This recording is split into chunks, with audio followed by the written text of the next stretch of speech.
નમસ્કાર વિદ્યાર્થી મિત્રો, આપ સર્વેનું પોસિબલ એકેડેમીમાં ખૂબ ખૂબ હાર્દિક સ્વાગત છે. આજે આપણે ગુજરાત માધ્યમિક અને ઉચ્ચતર માધ્યમિક શિક્ષણ બોર્ડ ગાંધીનગર દ્વારા પ્રકાશિત એકમ કસોટી જે ઓગસ્ટ મહિનાની છે કે ધોરણ 12ના વિષય નામાના મૂળ તત્વો 154G ની પ્રશ્ન બેંક નંબર 2 આવી ગઈ છે. તારીખ છે આજે 8 ઓગસ્ટ 2024. તો આજની સોલ્વ કરેલી આપણે આ એકમ કસોટી જોવાની છે.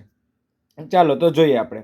હા, જો વિદ્યાર્થી મિત્રો એક વાત કરી દઉં કે તમારે જો આની પીડીએફ જોઈતી હોય તો પીડીએફ તમને મળી જશે. આ નંબર મારો વોટ્સઅપ નંબર છે, એના પર તમે મેસેજ કરશો એટલે મળી જશે 7265000123.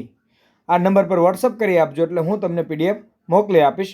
પીડીએફની કિંમત છે માત્ર ને માત્ર 15 રૂપિયા.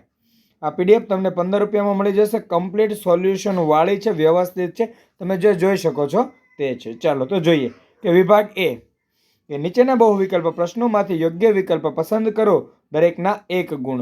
તો પહેલો સવાલ કે સામાન્ય રીતે જ્યારે ધંધાનું સ્થળ મોકાનું હોય ત્યાં પાઘડી ખાલી જગ્યા હોય છે, તો પાઘડી વધુ હોય, ઓપ્શન એ. બીજો સવાલ, જ્યારે પેઢીમાં દર વર્ષે નફો ઘટતો હોય ત્યારે કઈ પદ્ધતિ મુજબ પાઘડી માટે નફાની ગણતરી કરવી વધુ હિતાવહ છે, તો ભારિત સરેરાશ મુજબ કરવી હિતાવહ છે. ત્રીજો સવાલ, અપેક્ષિત નફો બરાબર, તો એની અંદર ઓપ્શન એ જવાબ આવશે. આ સૂત્ર તમારે પાકું કરી જ લેવાનું છે, કારણ કે આ તમને ફાઇનલ એક્ઝામ એટલે કે વાર્ષિક પરીક્ષા, બોર્ડની પરીક્ષામાં પણ આ સવાલ પૂછાવાની સંભાવના રહેલી છે કે એ રોકાયેલી મૂડી ગુણ્યા અપેક્ષિત વળતરનો દર, એનો મતલબ થાય અપેક્ષિત નફો. ચાલો, અધિક નફો એટલે શું? તો સવાલ નંબર 4 જોઈએ. અધિક નફો એટલે શું? તો સરેરાશ નફો માઇનસ અપેક્ષિત નફો, એ થઈ જશે આપણો અધિક નફો. ચાલો આગળ જોઈએ. પાંચમો MCQ, જ્યારે સરેરાશ નફો અપેક્ષિત નફા કરતાં વધારે હોય ત્યારે આ વધારાના નફાને ખાલી જગ્યા કહેવાય, તો એને અધિક નફો કહેવાય. હમણાં જ જોયું આપણે અધિક નફાનું સૂત્ર, એના ઉપરથી જ આવી ગયું છે. છઠ્ઠો સવાલ, સામાન્ય રીતે જ્યાં પેઢી પાસે લાયસન્સ, પેટન્ટ કે ટ્રેડમાર્ક હોય ત્યાં પાઘડી ખાલી જગ્યા હોય છે, તો ત્યાં પાઘડી વધુ જોઈએ, કેમ કે ઓરિજિનાલિટી છે એવી આપણને વધારે ખ્યાલ આવે છે. સાતમો સવાલ, જ્યારે ભાગીદારના ત્યાગનું પ્રમાણ 0 હોય ત્યારે તેને શું કહેવાય? તો ભાગીદાર ત્યાગ કે લાભ મેળવતો નથી તેવું કહી શકાય છે. ચલો આગળ જોઈએ. આઠમો સવાલ, જુદા જુદા કારણોસર ભાગીદારમાં થતો ફેરફાર એટલે ઓપ્શન એ ભાગીદારીનું પુનર્ગઠન. ચલો નવમો સવાલ, ત્યાગના ભાગ અને લાભના ભાગનો સરવાળો હંમેશા કેટલો હોય? તો હંમેશા 0 જ હોય છે. ચલો આગળ જોઈએ. 10મો સવાલ, ચાલુ ભાગીદારી પેઢીમાં ચાલુ ભાગીદારો વચ્ચે નફા નુકસાન વહેંચણીનું પ્રમાણ કેવી રીતે બદલી શકાય? બધા ભાગીદારોની સંમતિથી. આ કોમન સેન્સ છે ભાઈ, બધા હા પાડે તો બદલી શકાય, નહીતર ના બદલી શકાય. ચલો હવે જોવાનું છે આપણે વાલા વિદ્યાર્થી મિત્રો, are you ready for this? તો હવે આપણે જોવાનો છે વિભાગ બી. સરસ મજાનો. ચાલો તો જોઈએ કે નીચેના પ્રશ્નોના માગ્યા મુજબ જવાબ લખો, દરેકના 1 ગુણ. ચાલો તો જોઈએ આપણે. પહેલો સવાલ, કઈ પેઢીમાં પાઘડી ઉદ્ભવતી નથી? તો જે પેઢી ખોટ કરતી હોય તે પેઢીમાં પાઘડી ઉદ્ભવતી નથી, એટલે કે શરાબી પેઢીમાં પાઘડી ઉદ્ભવતી નથી. સવાલ નંબર 2 જોઈએ આપણે. શું છે કે પાઘડીના મૂલ્યાંકનની સાદી સરેરાશ નફાની પદ્ધતિની એક મર્યાદા જણાવો. તો આ પદ્ધતિમાં નફાના વધતા કે ઘટતા વલણને ધ્યાનમાં લેવામાં આવતું નથી. સવાલ નંબર 3 જોઈએ. મૂડીકૃત નફો એટલે શું? તો ધંધાનો સરેરાશ નફો શોધીને તેને ધંધાના સામાન્ય વળતરના દરના ધોરણે તેની મૂડીકૃત કિંમત નક્કી કરવામાં આવે છે. આ રીતે જે નફો મળે તેને મૂડીકૃત નફો કહેવામાં આવે છે. સવાલ નંબર 4, રોકાયેલી મૂડીનું બીજું નામ જણાવો. તો રોકાયેલી મૂડીને ચોખ્ખી મિલકતો પણ કહેવામાં આવે છે. પાંચમો સવાલ કે અધિક નફાને મૂડીકૃત કરવાની પદ્ધતિમાં પાઘડી શોધવાનું સૂત્ર જણાવો. તો પાઘડી બરાબર અધિક નફો છેદમાં અપેક્ષિત વળતરનો દર. ચાલો જોઈએ આગળ આપણે. છઠ્ઠો સવાલ, સરેરાશ નફાને મૂડીકૃત કરવાની પદ્ધતિમાં જો રોકાયેલી મૂડીકૃત નફા કરતાં વધુ હોય તો પાઘડીનું મૂલ્ય શું થશે? તો સરેરાશ નફાને મૂડીકૃત કરવાની પદ્ધતિમાં જો રોકાયેલી મૂડીકૃત નફા કરતાં વધુ હોય તો પાઘડીનું મૂલ્ય ઋણ થાય. ચલો સાતમો સવાલ, ભાગીદારી પેઢીનું પુનર્ગઠન એટલે શું? તો ભાગીદારી પેઢીનું પુનર્ગઠન એટલે જુદા જુદા કારણસર ભાગીદારીમાં થતો ફેરફાર. આઠમો સવાલ, ભાગીદારી પેઢીના પુનર્ગઠનના કારણો જણાવો. ચાલુ ભાગીદારી પેઢીમાં અન્ય ભાગીદારનો પ્રવેશ થવાથી. ચાલો આગળ જોઈએ. નેક્સ્ટ 9મો સવાલ, ત્યાગનું પ્રમાણ એટલે શું? નવા ભાગીદારની તરફેણમાં જૂના ભાગીદારોએ કરેલ તેમના નફાના ભાગના ત્યાગ તેમજ ચાલુ ભાગીદારોમાં ફેરફાર થતાં કોઈ ભાગીદાર અન્ય નફા નુકસાન વહેંચણીના પ્રમાણમાં ભાગીદારની તરફેણમાં કરેલ તેમના નફાના ભાગનો ત્યાગ કહેવાય છે. ચલો જોઈએ 10મો સવાલ કે લાભનું પ્રમાણ એટલે શું? તો નિવૃત્ત થતા ભાગીદારનો ભાગ બાકી ચાલુ ભાગીદારો જે પ્રમાણમાં મેળવે તેનું પ્રમાણ તેમજ ચાલુ ભાગીદારોમાં નફા નુકસાન વહેંચણીના પ્રમાણમાં ફેરફાર થતા કોઈ ભાગીદારે કરેલ ત્યાગ ચાલુ ભાગીદારો જે પ્રમાણમાં મેળવે તેનું પ્રમાણ. આગળ 11મો સવાલ, ભાગીદારોના લાભનું પ્રમાણ ક્યારે શોધવામાં આવે છે? તો ભાગીદારની નિવૃત્તિ વખતે અને પુનર્ગઠન વખતે ચાલુ ભાગીદારોને મળતા લાભનું પ્રમાણ શોધવામાં આવે છે. 12મો સવાલ, ભાગીદારોના ત્યાગનું પ્રમાણ ક્યારે શોધવામાં આવે છે? ચાલો તો જોઈએ. નવા ભાગીદારના પ્રવેશ વખતે તેમજ ભાગીદારી પેઢીના પુનર્ગઠન સમયે જૂના ભાગીદારોનું ત્યાગનું પ્રમાણ શોધવામાં આવે છે. ચાલો જોજો અહીંયા શું છે. 11મો ને 12મો સવાલ મસ્ત છે. અહીંયા 11મા સવાલમાં લાભનું પ્રમાણ પૂછ્યું છે, 12મા સવાલમાં ત્યાગનું પ્રમાણ પૂછેલું છે. એટલે આવા ધ્યાન રાખવાના નાના નાના મુદ્દાઓ, બરાબર છે. ચાલો જોઈએ આપણે. વાહ ભાઈ વાહ, વિભાગ સી માં પહોંચી ગયા આપણે. ચાલો જો વિભાગ સી નું ફટાફટ મસ્ત સોલ્યુશન મળે છે. એકદમ પરફેક્ટ સોલ્યુશન છે, આમાં કઈ ભૂલ નથી. હા ચલો નીચેના પ્રશ્નોના માગ્ય મુજબ જવાબ આપો, દરેકના 3 ગુણ. ચાલો તો જો પહેલો સવાલ આપેલો છે, ભવ્ય, કાવ્ય, સૌમ્ય એક પેઢીના ભાગીદારો છે, તેમની વચ્ચે નફા નુકસાનની ફાળવણીનું પ્રમાણ 1:1:1 છે. બધા જ ભાગીદારોએ નફા નુકસાનની ફાળવણીનું પ્રમાણ બદલીને 3:2:1 કરવાનું નક્કી કર્યું છે. તો ભાગીદારોએ કરેલ ત્યાગના પ્રમાણની ગણતરી કરો. આ દાખલો હું તમને એમ કહીશ કે આઈએમપી છે. જો કઈ રીતે આઈએમપી, કેમ કે બોર્ડમાં પૂછાશે. તમને ફક્ત અહીંયા નફા નુકસાનનું પ્રમાણ જે છે ને એ બદલાશે, બાકી દાખલાની મેથડ નહીં બદલાય હો વાલા વિદ્યાર્થીઓ. એટલે અહીંયા ધ્યાન રાખજો, આ દાખલો શીખી જજો, બોર્ડમાં ફાઇનલ એક્ઝામ માટે પણ ઉપયોગી બને છે. ચાલો જૂનું પ્રમાણ, તો જૂનું પ્રમાણ 1:1:1 છે. નવું પ્રમાણ 3:2:1 છે. તો ભાગીદારે કરેલ ત્યાગ બરાબર જૂનો ભાગ માઇનસ નવો ભાગ. તો ભવ્ય બરાબર 7/3 માઇનસ 3/6, કારણ કે અહીંયા આખી ગણતરી મુજબ થાય છે. લસા થશે 6, તો છેદમાં ગુણી દીધા આપણે. 3 છે ત્યાં 2 વડે ગુણ્યા, પછી લસા લઈ લીધો આપણે. સોરી 7/3 નથી, મારી બોલવામાં મિસ્ટેક થઈ છે વાલા વિદ્યાર્થીઓ, જરાક જોજો, બોલવામાં મિસ્ટેક થઈ છે. કે ભવ્ય બરાબર 1/3 છે. શું લખ્યું છે? 1/3 માઇનસ 3/6 લખેલું છે. 3 નો છે, બેના છેદ સરખા કરવા પડે, છેદ સરખા કરવા માટે લસા લેવો પડે. 3 6 નો લસા 6 મળશે, એટલે છેદમાં 6 આવ્યા. તો અહીંયા છેદમાં 2 વડે ગુણો, તો અંશમાં 2 વડે ગુણવું પડે, એટલે મળે 2/6 ને માઇનસ 3/6. છેદ સરખા થઈ જાય એટલે અંશમાં ડાયરેક્ટ બાદ બાકી 2 - 3 આખાના છેદમાં 6. જો આની બાદ બાકી કરો એટલે -1/6 આવે, અને એનો મતલબ થાય લાભ. રેડી છે? ચાલો આગળ જોઈએ આપણે. હવે કાવ્ય માટે ગણતરી કરી લઈએ આપણે. ચલો કાવ્યભાઈનું શું છે? 1/3 માઇનસ 2/6. તો ફરી પાછું ગણતરી સેમ પોઝિશનમાં લસા લેવાનો છે. લસા આવશે 6, તો 2 - 2/6 એટલે જવાબ આવે 0. આ નહીં લાભ કરે નહીં નુકસાન કરે કાવ્યભાઈ. ચલો આગળ સૌમ્યની ગણતરી કરીએ કે સૌમ્ય શું કરે છે. 1/3 માઇનસ 1/6, કારણ કે 1/3 છે જૂનું છે, 1/6 છે નવું છે. તો અહીંયા આપણે લસા ને એવું કામગીરી કરીએ તો 2 - 1/6 એટલે 1/6 જવાબ આવશે. ચાલો આગળ જોઈએ આપણે. હા વિદ્યાર્થી મિત્રો, મેં તમને હમણાં કીધું જ હતું કે તમારે જો પીડીએફ જોઈતી હોય તો આપણો જ આ વોટ્સઅપ નંબર છે મારો પોતાનો 7265000123. એના પર તમે મારો કોન્ટેક્ટ કરી શકો છો. હું તમને માત્ર 15 રૂપિયાની અંદર આ એકમ કસોટીનું સોલ્યુશન આપી દેશે. અને આપણે યુટ્યુબની ચેનલ છે પોસિબલ એકેડેમી, અને ઇન્સ્ટાગ્રામમાં પોસિબલ એજ્યુકેશન નામની આપણી આઈડી છે. તો આ બંને આઈડીને ફોલો કરી લેજો, સબસ્ક્રાઈબ કરી લેજો, તમારા મિત્રો દોસ્તો સુધી શેર કરી દેજો. ચાલો આપણે જોવાનો છે બીજો દાખલો, કે શું દાખલો નથી, આ તફાવત છે. આપણે ત્યાગના પ્રમાણ અને લાભના પ્રમાણ વચ્ચેનો તફાવત જણાવો. ચાલો તો ત્યાગનું પ્રમાણ આપણે જોઈએ કે પહેલો મુદ્દો કે ક્યારે શોધવું. તો ત્યાગનું પ્રમાણ ક્યારે શોધવું જોઈએ? નવા ભાગીદારના પ્રવેશ વખતે તેમજ ભાગીદારી પેઢીના પુનર્ગઠન સમયે જૂના ભાગીદારોનું ત્યાગનું પ્રમાણ શોધવામાં આવે છે. તો લાભનું પ્રમાણ ક્યારે? કે ભાગીદારની નિવૃત્તિ વખતે અને પુનર્ગઠન વખતે ચાલુ ભાગીદારોને મળતા લાભનું પ્રમાણ શોધવામાં આવે છે. ચલો હવે સૂત્ર જોઈ લઈએ આપણે. સૂત્ર શું છે? કે ત્યાગ બરાબર જૂનો ભાગ માઇનસ નવો ભાગ, લાભમાં આવશે નવો ભાગ માઇનસ જૂનો ભાગ. ચલો હવે ત્યાગમાં પાછો એનો ત્યાગનો અર્થ જોઈ લઈએ શું છે. નવા ભાગીદારની તરફેણમાં જૂના ભાગીદારોએ કરેલ તેમના નફાના ભાગનો ત્યાગ તેમજ ચાલુ ભાગીદારોમાં ફેરફાર થતાં કોઈ ભાગીદારે અન્ય નફા નુકસાનનું વહેંચણીના પ્રમાણમાં ભાગીદારની તરફેણમાં કરેલ તેમના નફાના ભાગનો ત્યાગ કહે છે. અને લાભ કોને કહે છે? નિવૃત્ત થતા ભાગીદારનો ભાગ બાકી ચાલુ ભાગીદારોએ જે પ્રમાણમાં મેળવે તેનું પ્રમાણ તેમજ ચાલુ ભાગીદારોમાં નફા નુકસાન વહેંચણીના પ્રમાણમાં ફેરફાર થતાં કોઈ ભાગીદાર કરેલ ત્યાગ ચાલુ ભાગીદારો જે પ્રમાણમાં મેળવે તેનું પ્રમાણ છે. ચલો આગળ જોઈએ આપણે. ત્રીજો દાખલો સરસ મજાનો છે, વિભાગ સી નો મસ્ત.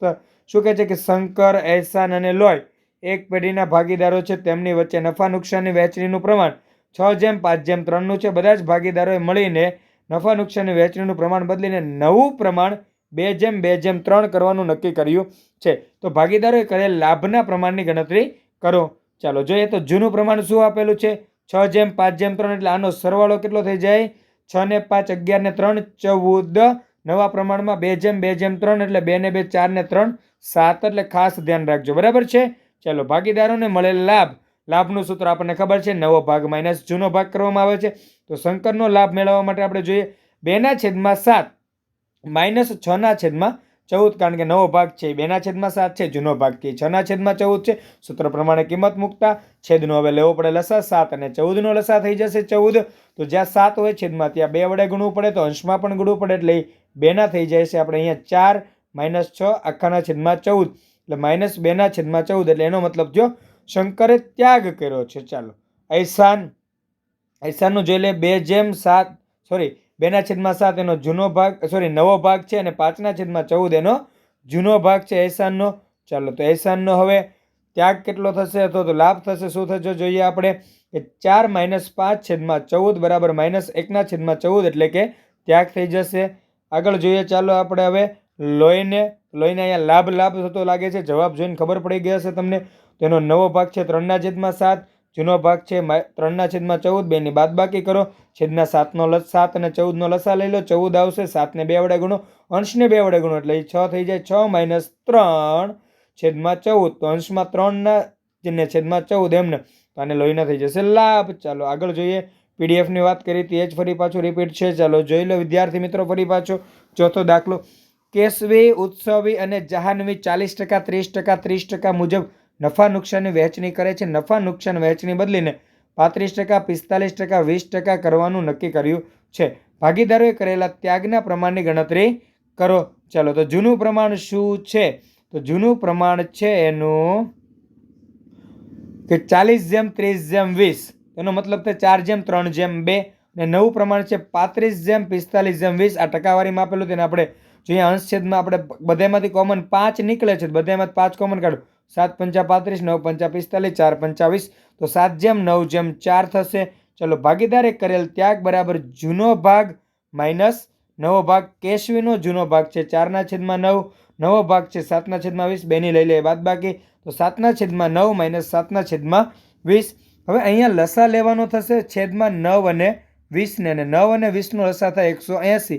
એટલે અહીંયા આપણે ચોકડી ગુણાકાર સિવાય કોઈ જ આપણી પાસે ઉકેલ છે નહીં. તો 4 ને ગુણો 20 વડે, 7 ને ગુણો 9 વડે, તો 80 - 63/180. એનો જવાબ આવે 17/180. ચલો ત્યારબાદ ઉત્સવી શું કહે છે? 3/9 - 9/20. ફરી પાછું અહીંયા એ જ રિપીટ કરવાનું છે આપણે. તો અહીંયા 3 ને ગુણો 20 વડે, 9 ને ગુણો 9 વડે, તો 60 - 81/180 એટલે -21/180 આપણને લાભ મળે છે. ચાલો જાહ્નવી માટે આપણે જોઈ લઈએ કે જાહ્નવીનો 2/9 - 4/20. તો 40 - 36/180 તો 4/180. ચાલો અહીંયા જો એક સરસ મજાનું હું તમને ક્વોટ્સ આપું છું, કારણ કે વિદ્યાર્થી મિત્રો ભણવાની સાથે જીવનમાં અમુક બાબતો શીખવી પણ જરૂરી છે. શું છે કે ધીરજ વિના માણસ કેટલો નિર્ધન છે. ધીરજ વિના માણસ કેટલો નિર્ધન છે. આજ સુધી કોઈ ઘા ધીરજ વિના રૂઝાયો નથી. જો તમે ધીરજ રાખો તો તમને વાગેલું હોય તે પણ સારું થઈ જાય. એ જ રીતે જિંદગીમાં તમારે કંઈ પણ મુશ્કેલી આવે તો ત્યારે ધીરજ રાખવાનું છે. આવું શેક્સપિયર નામના વ્યક્તિ કહીને ગયા હતા. ચાલો તો આપણે જોઈ લઈએ 5મો દાખલો.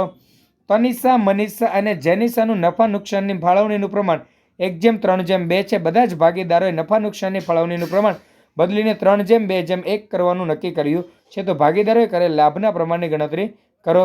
ચાલો તો જોઈએ આપણે જૂનું પ્રમાણ, નવું પ્રમાણ, લાભ ગોતવાનો. તો જૂનું પ્રમાણ 1:3:2, નવું પ્રમાણ 3:2:1. ભાગીદારને મળેલ લાભ બરાબર નવો ભાગ માઇનસ જૂનો ભાગ. તનિષા બરાબર 3/6 માઇનસ 1/6. હવે બેના છેદ સરખા જ છે, કંઈ વાંધો જ નથી, સીધી બાદબાકી. 3 માઇનસ 1/2 એટલે 2/6 જવાબ આવી ગયો. ચાલો મનીષા માટે જ જોઈ લઈએ આપણે. ચાલો શું કહે છે મનીષા કે 2/6 માઇનસ 3/6, તો 2 માઇનસ 3/6 બરાબર માઇનસ 1/6. આ થઈ ગયો તમારો ત્યાગ. ચાલો આગળ જોઈ લઈએ આપણે. જેનિશા શું કહે છે કે 1/6 માઇનસ 2/6, તો 1 માઇનસ 2/6 બરાબર માઇનસ 1/6.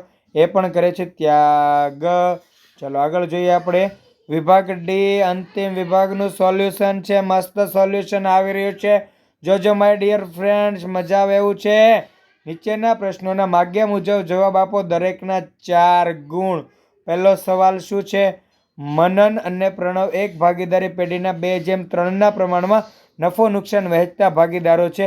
તેઓ નફો નુકસાન વહેંચણીનું પ્રમાણ બદલીને 1:1 કરવાનું નક્કી કર્યું. તેથી પાઘડીનું મૂલ્યાંકન કરવાનું નક્કી કર્યું. ભાગીદારી કરાર મુજબ પાઘડીની રકમ છેલ્લા 4 વર્ષના સરેરાશ નફાની 5 વર્ષની ખરીદીને આધારે નક્કી કરવાની છે. અહીંયા નીચે આપેલું છે. વર્ષ નફો 2020-21નો 12 લાખ, 21-22નો 16 લાખ, 22-23નો 4 લાખ અને 23-24નો 6 લાખ છે. ચાલો જોઈએ આગળ દાખલો કે શું આપેલું છે. અહીંયા જો જે રકમ આપી છે લખ્યું છે કે ભાઈ 20-21 તો 12 લાખ નફો, 21-22 તો 16 લાખ, 22-23 તો 4 લાખ, 23-24 તો 6 લાખ. તો કુલ નફો થશે અને 30 લાખ રૂપિયાનો સરવાળો કરશો 12, 16, 4, 6 નો એટલે થઈ જશે 30 લાખ. ચલો હવે સરેરાશ નફાનું સૂત્ર પ્રમાણે સરેરાશ નફો બરાબર કુલ નફો છેદમાં વર્ષની સંખ્યા. તો 30 લાખના છેદમાં 4, કારણ કે અહીં આપણી પાસે 4 વર્ષની એવરેજ છે, તો 7.5 લાખ રૂપિયા વર્ષે થઈ જાય છે. ચલો વિદ્યાર્થી મિત્રો, આપણે પાઘડી શોધી લઈએ. પાઘડી શું મળે છે? તો પાઘડીનું સૂત્ર બધાને ખબર જ હોય. સરેરાશ નફો ગુણ્યા ખરીદીના વર્ષોની સંખ્યા બરાબર 7,50,000 ગુણ્યા 5 બરાબર ₹37,50,000. ચલો બીજો દાખલો આપણે જોઈએ. નીચેની માહિતી પરથી બાબા અને કાકાની ભાગીદારી પેઢીની પાઘડીની કિંમત છેલ્લા 5 વર્ષની ભારિત સરેરાશની 3 વર્ષની ખરીદીને આધારે નક્કી કરો. ચાલો તો 2019-20માં 40,000, 20-21ની અંદર 60,000, 21-22માં 75,000, 22-23માં 90,000, 23-24માં 1,20,000. આન્સર જોઈએ. ભારિત નફાની ગણતરી દર્શાવતું પત્રક. ચાલો જોઈએ. વર્ષ 19-20ની અંદર 40,000 નફો, તેનો ભાર થશે 1. આપણે ભારાંક આપ્યો લાઈનમાં 1, 2, 3, 4, 5. જો હમણાં જ મેં વાંચ્યું તો એ જ બેઠું છે ને, આપણે ભાર આપી દીધો 1, 2, 3, 4, 5. તો જે ભારિત નફો મળે છે આપણને, તો આ નફો ગુણ્યા ભાર કરી દેવાનો એટલે 40,000, 60,000 ગુણ્યા 2 એટલે 1,20,000, 75,000 ગુણ્યા 3 2,25,000, 90,000 ગુણ્યા 4 એટલે 3,60,000 અને 1,20,000 ગુણ્યા 5 એટલે 6 લાખ. ચાલો હવે આનું ટોટલ કરશો એટલે આવી જશે. ટોટલ તમારે કેટલો આવશે? 13,45,000 અને આપણો ભાર થઈ જશે 15. ચાલો જોઈએ. તો ભારિત સરેરાશ નફો બરાબર સૂત્ર છે કુલ ભારિત નફો છેદમાં કુલ ભાર બરાબર 13,45,000 છેદમાં 15. તો ₹89,666.67. પાઘડી શોધવાની છે. ચાલો શોધી લઈએ. પાઘડી બરાબર ભારિત સરેરાશ નફો ગુણ્યા ખરીદીના વર્ષની સંખ્યા 89,666.67 ગુણ્યા 3 એટલે ₹2,69,000. ચાલો હવે જોઈએ ત્રીજો સવાલ શું છે. પાપા, પિતા અને બાપા એક ભાગીદારી પેઢીના ભાગીદારો છે. તેઓ પોતાનું નફા નુકસાન 1:2:3 પ્રમાણમાં વહેંચતા હતા. તે બદલીને 1:1:1 કરવાનું નક્કી કર્યું છે. તેથી પાઘડીનું મૂલ્યાંકન કરવાનું નક્કી કર્યું. તો ભાગીદારી પેઢીના નફા અંગે તથા તેની અન્ય માહિતી પરથી ભાગીદારી પેઢીની પાઘડીની કિંમત અધિક નફાની 3 વર્ષની ખરીદીને આધારે નક્કી કરો. ચાલો આગળ જુઓ. મિલકતો આપેલી છે ₹12 લાખની છે. દેવા ₹5 લાખના છે. અપેક્ષિત વળતરનો દર 10% છે. ખરેખર નફો કેટલો થયો છે? 14-15ની અંદર 1,60,000, 15-16માં 1,40,000, 16-17માં 1,80,000. ચાલો આન્સર જોઈએ. રોકાયેલી મૂડી જો ભાઈ કેટલી છે? કુલ મિલકતો માઇનસ કુલ દેવા એટલે 12 લાખ માઇનસ 5 લાખ એટલે 7 લાખ રૂપિયા કુલ એની પાસે રોકાયેલી મૂડી છે. અપેક્ષિત વળતરનો દર એટલે 10%. એટલે અપેક્ષિત નફો શું થાય? અપેક્ષિત નફો બરાબર રોકાયેલી મૂડી ગુણ્યા અપેક્ષિત વળતરનો દર. તો 7 લાખ ગુણ્યા 10%. તો આનો જવાબ થઈ જાય 70,000. ચલો આગળ જોઈએ. સરેરાશ નફાની ગણતરી કરવાની છે. તો 14-15 ની અંદર 1,60,000, 15-16માં 1,40,000 અને 16-17માં 1,80,000. એનું ટોટલ થઈ જાય 4,80,000.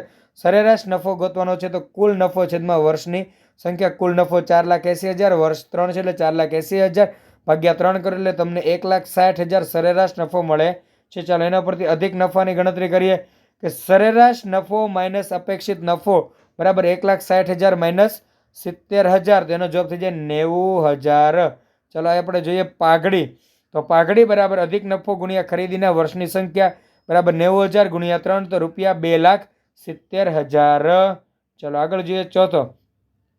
મંજુ અને સંજુની પેઢીની મૂડી રૂપિયા 12 લાખ છે અને અપેક્ષિત વળતરનો દર 10% છે. છેલ્લા 3 વર્ષનો વાર્ષિક નફો અનુક્રમે રૂપિયા 3,60,000, રૂપિયા 3,30,000 અને રૂપિયા 3 લાખ છે. તો ભારિત સરેરાશ પદ્ધતિના આધારે અધિક નફાની 2 ગણી પાઘડી ગણો. ચાલો એમાં પહેલું છે રોકાયેલી મૂડી બરાબર રૂપિયા 12 લાખ, અપેક્ષિત વળતરનો દર બરાબર 10%. અપેક્ષિત નફો બરાબર રોકાયેલી મૂડી ગુણ્યા અપેક્ષિત વળતરનો દર.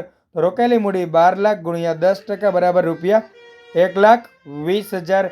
ભારિત સરેરાશ નફો તેનું જોઈ શકો છો કે વર્ષ પ્રમાણે આપેલું છે. નફો 3,60,000, 3,30,000, 3 લાખ અને ભાર છે 1, 2, 3. તો એ પ્રમાણે આપણે ભારિત નફો ગણીએ તો 3,60,000 ગુણ્યા 1 એટલે 3,60,000, 3,30,000 ગુણ્યા 2 એટલે 6,60,000, 3 લાખ ગુણ્યા 3 કરો એટલે 9 લાખ અને ટોટલ કરશો એટલે 19,20,000 અને ભારનું ટોટલ કરશો એટલે 6 થઈ જશે.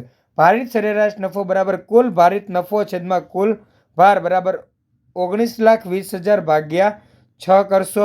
તેનો જવાબ મળી જશે તમને રૂપિયા 3,20,000.